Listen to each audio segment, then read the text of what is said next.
Cricket et al. It's a website, it's a podcast. Pete, it's a way of life. It's Gideon Haig over here. Peter Lawler over here. And welcome to Cricket et al., your independent cricket podcast. Taking up a new position. Where exactly are we? Just around the corner from Rat Alley. We are. We're near Freeman's Event Partners. People are coming and going around. And actually, for this special edition of Cricket et al., we have a live audience. We have Paul. Paul, a Cricket et al. Subscriber. Now, I'll let you see, Paul, because we meant to have a live event. Don't touch the camera. We meant to have a live event in London, and now we're having one with an audience of one. Paul's here from the Grand Caymans. He's getting a Royal Command performance of Cricket et al. He's about to see how utterly shambolic it is. But it's that kind of day, isn't it? It's been a shambolic kind of day, a day in which the world has been turned on its head. Yeah, I wouldn't go with shambolic. I thought it was a pretty good day for cricket, to be honest. It was a bloody brilliant day of Test match cricket. And I know what you're going to ask me.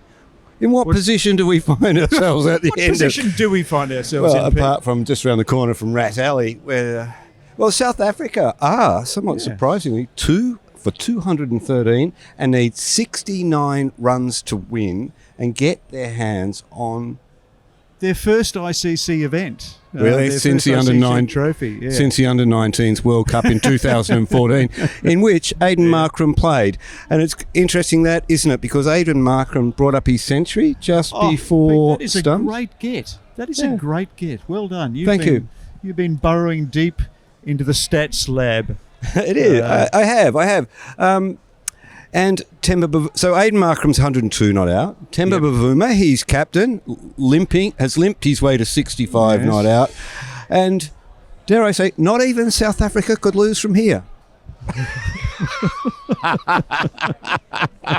Sorry, it had to be said, Cue the highlights reel. But really, this was a wonderful day of cricket. I mean, we'd got to, as I write my piece, we'd got to day 3 in unseemly haste, I thought. Yeah. The game had been chaotic. The game, I think, had been shambolic in a way. Yes. Bowlers had dominated. South Africa had posted 140 in its first innings. Yeah. But that morning session was as good a cricket as you get to see, I reckon. I loved every bit of it. I mean, what was different today, wasn't it, was the fact the sun was out all day. It's been a beautiful summer's day. Yeah. High 20s, perfect viewing conditions, and the pitch, as I've said in my piece, has been revealed to be, a sheep in wolf's clothing for the last 2 days.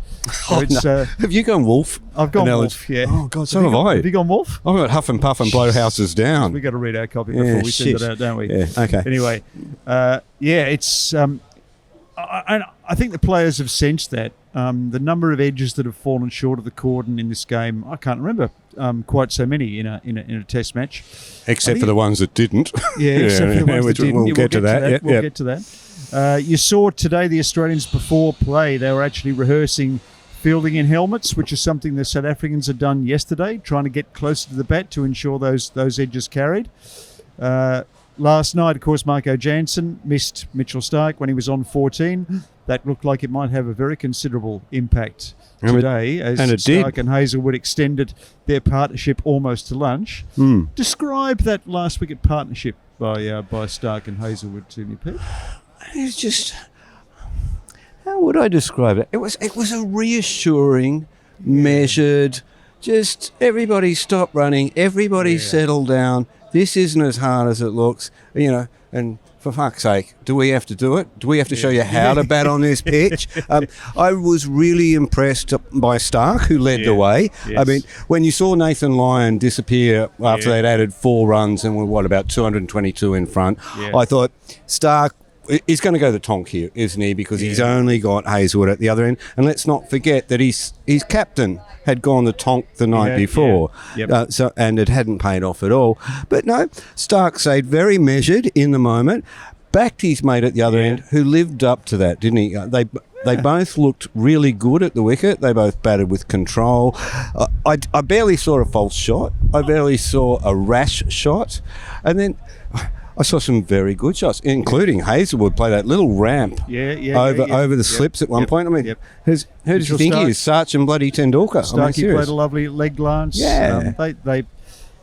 I've never quite understood why Hazelwood gets such a bad rap as a number 11. He's at least a number 10, maybe even a number 9. His defence is pretty simple, pretty straightforward. He doesn't try to do anything too fancy. He doesn't topple over the offside the way that Nathan Lyon does. No. I reckon he's a better player than he's given credit for, and I've always thought that about Stark. You know, Stark averages 20 in first-class cricket. He's made a Test match 99. He could bat 7 for other Test countries. He's a good enough player. He couldn't open, could he? He couldn't bat 3. This might be the 3 that we've needed for so long. They batted. It's very much in character. Yeah. That's the sort of men they are. They're steady men. A few words. They just go about their business. They're rarely flustered. Those two. Yeah. You know, how long, do you ever remember seeing Josh Hazelwood flustered? Not Not really, since no. perhaps he went into cramp and was carried off Yeah. on day 1 of his first Test match in Brisbane. And it's been a long time since we've seen Mitchell Stark get flustered. Yeah. Really, Yeah. they're men at ease with their game and themselves, Yeah. and they batted like that. And what tribute to them? What did they put on, mate? I think it was. I do know. It was. Can you read that? What does it say? He put on 59 runs together, and Stark had previously put on 61 with Carey as well. Yeah. So, Yep. and it looked to me that they'd actually established a lead big enough to win this game. Well, it was a paradox, wasn't it? Because the more runs they put on, you thought the more runs they need. Because it was obvious that the Correct. pitch was very benign and Yeah. getting more Yeah. benign. Good point. And Good once point. you got through the new Yeah. ball, Yeah. opportunities might start to dry up once the ball got a bit softer. Yes, I was looking at Cummins and Smith and Ronnie McDonald sitting up on the balcony. I mean, they're going to be very happy with each run scored here, Yeah. but they're also going to have a little bit of a sinking heart because of how easy it is to Yeah. bat, Yeah. and thus it proved. Yes, yeah. Anyway, Hazelwood got out on the stroke of lunch. They would have batted longer because Australia's last wicket was there, but it did seem a sort of a naturally occurring break. He was furious, devastated to wasn't get he? out, wasn't he? He just Yeah. hung his head, and I just said to you, lunch always seems to bring a wicket, doesn't it? Or often brings a wicket. The lead up to lunch, the 2 overs prior to lunch, or the over after lunch. Or It's the- amazing how many wickets fall. Yeah. It changes the mindset of a batter, and he played a false shot, and he was really dirty on himself, wasn't he? But Stark finished. The other Yes, factor, go on. The other factor, I guess, was that you don't, as a captain or maybe even as a strength and conditioning coach, you don't necessarily want to see your key fast bowlers having a long partnership. No. And I did wonder a little bit about how tired both of them must have been walking up those steps at lunchtime, knowing that in 40 minutes they were going to have to be taking the new ball. Yes, I ran into a South African at the urinal in the lunch break who said, it's our cunning plan to wear your bowlers out. And I said, yeah, it's a bit of a rope-a-dope trick. I don't mind it at all. And Stark did look stiff when he restarted. Yeah. And my mate at home, Henry Mulholland, who was watching on the TV, Yes. people watching TV see way more than we do. He said Stark looked very tired out there. So, that took a lot of effort out of those, energy out of those two. Yeah. But they dug deep. It's only one Test series, for God's sake. They should be fit. Yeah. They haven't been doing that much, have they? Except like picking up their pay packet at the IPL. Yeah. Anyway, look, South Africa were very heavily criticised in the first innings for batting without intent, or with no intent, or with limited intent, or intentless batting. Anyway, they were slow, certainly. That was mainly attributable to the fact that Markram got out early, because he's a naturally free-scoring player, and I think South Africa is quite dependent on him. Yeah, well, that and the conditions. Yeah. I mean, they were very difficult conditions for batting. Yeah, sure. Those first two days bear very little resemblance to what happened today. It was almost like the game had shifted venues. Well, there were bits of the first 2 days that looked like today, but it was there was just moments in and out constantly. Yeah, I think the changeability of the conditions, as much as the conditions themselves, were problematic for batting. Anyway, South Africa got off to a flyer. They did. They had the target below 250 within half a dozen overs. They lost Rickleton early, bit of a soft dismissal, a little bit of unlucky dismissal. But Markram got going. He hit a couple of handsome boundaries early. Hit one off the back foot off Hazelwood through point. He hit Stark straight. He hit one off the hip from Stark, and they were going. They were going. All of a sudden, it looked a different game. And Ian Mulder came in at number 3, who looked like a night watchman in the first innings, and he caught that sense of urgency. There was industry between wickets. There was a sense of activity, a sense of initiative. Yep.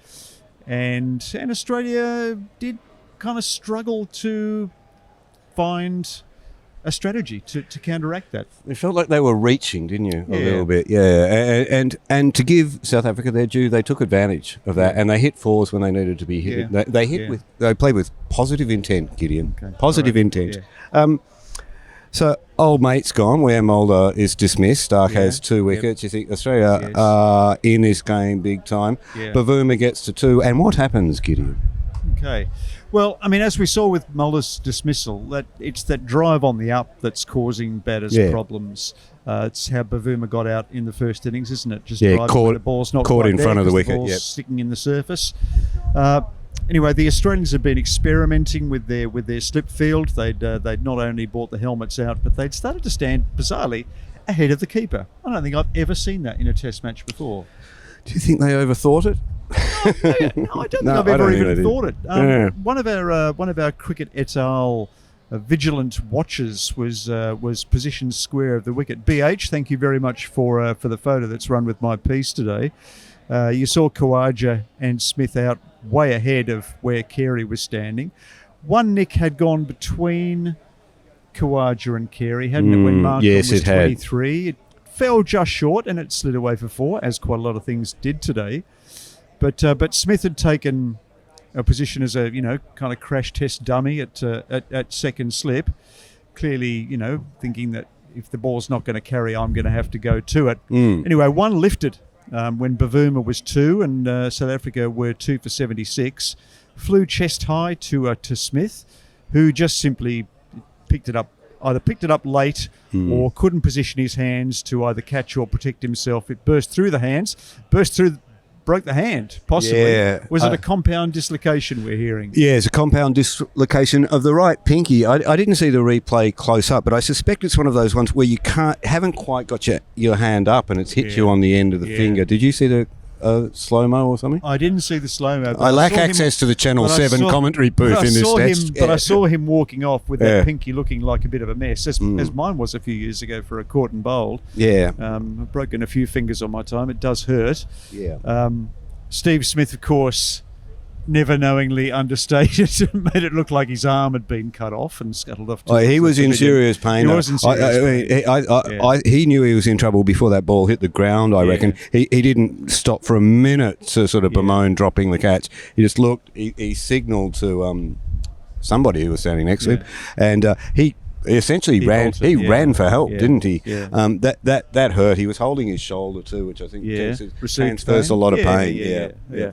Well, anyway, Received South Africa pain, would have been 3 for 76 had that happened. Yes. And it with didn't. Tristan Stubbs coming in, having failed in the first innings, the fat would have been in the fire. But as it is, Bavuma lived to fight another day. They got into tea at 2 for 94, I think.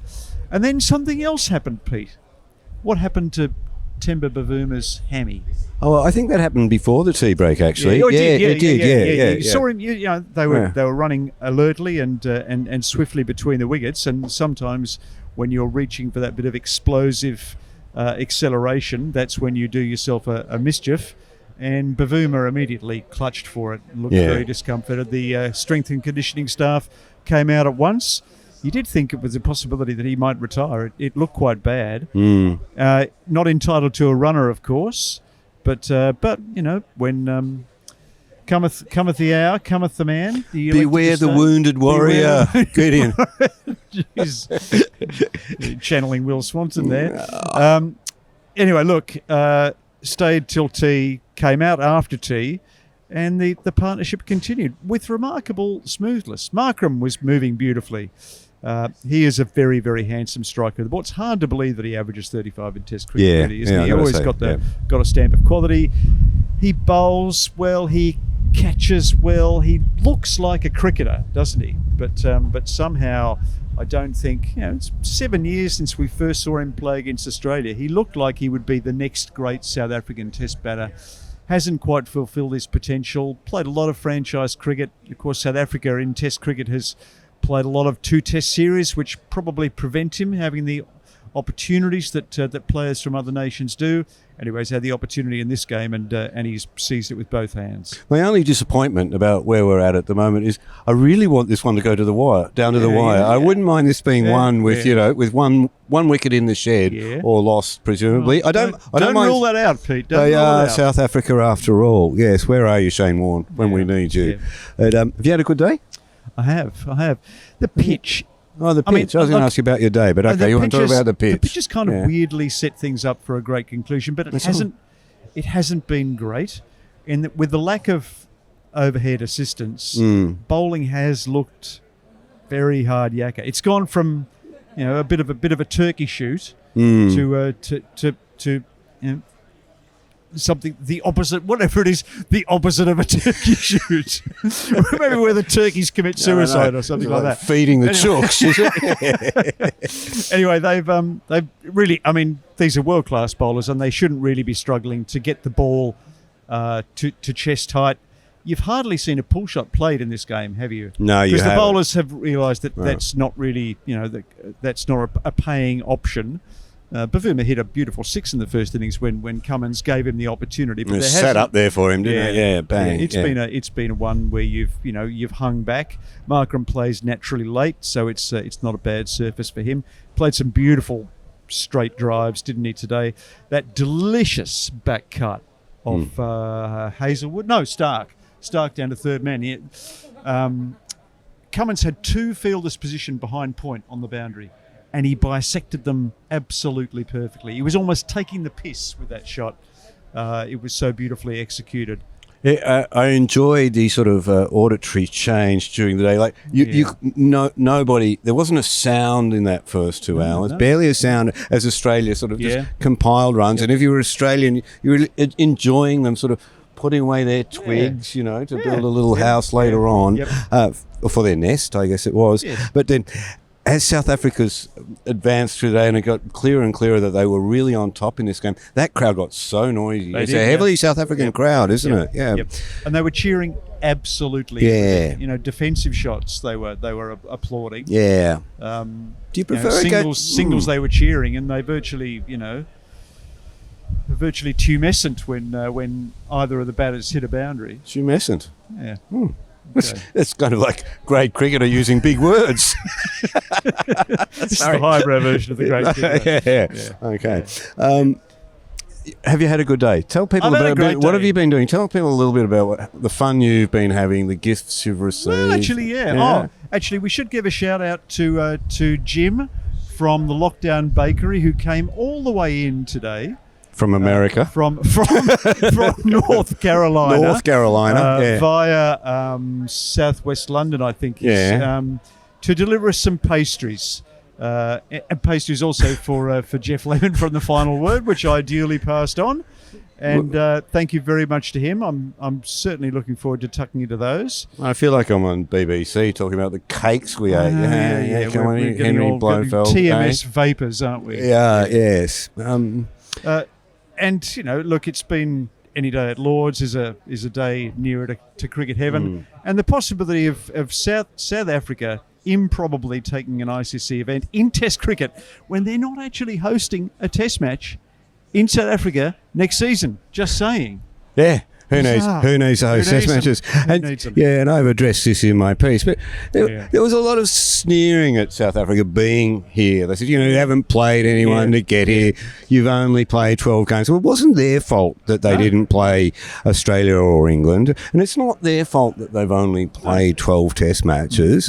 And you can only play who's in front of you, and they are playing Australia now, and it looks like they're up for it, aren't they? It looks like they are a team that deserves to be on top of the World Test Championship. And the guy whose fault it is that they're not playing any Test matches in South Africa next year has been enjoying ICC hospitality for the last 3 days. Old mate. Really? Yeah, Chairman Jay. Just saying. I wonder what he's gleaned from the last few days about the future. It's been great having Jay Shah here, being felicitated by the events. Endlessly ringing the bell. Fantastic little Instagram post that they put out about him this morning. Instagram post. I'm not sure whether it was filmed in slow motion or whether he naturally moves very slowly. But click on the link in my piece today and you might be able to hazard a guess. It looks like Jay Shah as Sam Peckinpah, frankly. Have you gone there? I have gone there. Have you gone there? Interesting. Yeah. When it Lords. He's the Lord of Lords. Yeah. Look, it's been great to have you with us for the last few days. One more day to go. And it looks like it's going to be a fantastic outcome for Test cricket, fantastic outcome for cricket at all. We've come to the other side of the world. We didn't want to see just another regulation Test match. We wanted to see something extraordinary, and we've actually got it. If you're South African, are you packing the cigars and champagne in the kits tomorrow? Probably not, I reckon.